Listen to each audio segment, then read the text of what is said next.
Bonjour.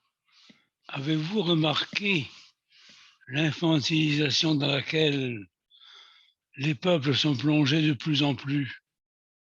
À l'approche des élections, les gouvernants ne trouvent pas mieux que d'aguicher les populations en les laissant croire qu'ils peuvent sortir, aller s'amuser, boire un coup debout à la terrasse d'un café ou à l'intérieur de celui-ci.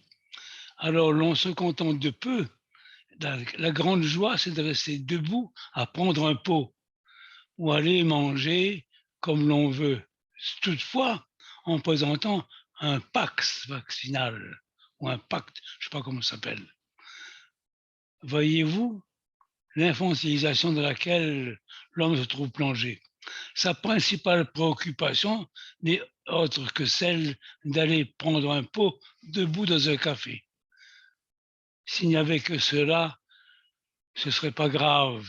Mais ça devient très grave parce que l'on se contente d'un rien alors qu'il y a des choses beaucoup plus graves qui devraient interpeller les masses et l'intelligence s'il reste encore un peu de, de cette denrée rare, de plus en plus rare.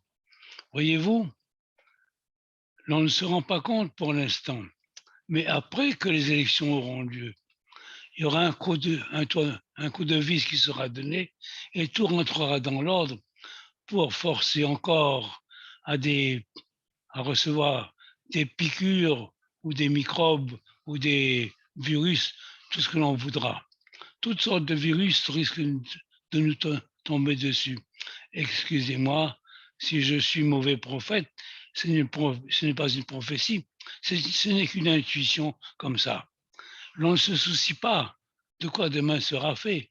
On regarde, on ne tient pas compte des avalanches qui terrassent des vies, des volcans qui vont se faire de plus en plus exigeants en brûlant les lieux.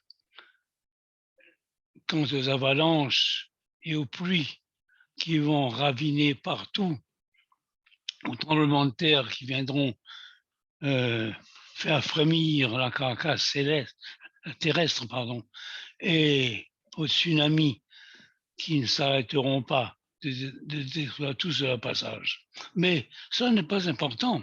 L'essentiel, et puis l'on oublie aussi, est-ce que demain l'on sera assez alimenté pour pouvoir tenir le coup?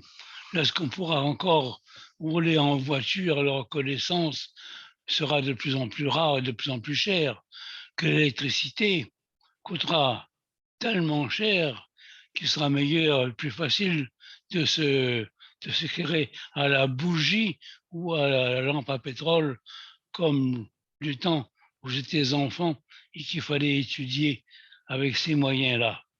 Tout cela, ne vous inquiétez pas, mais tout se paie.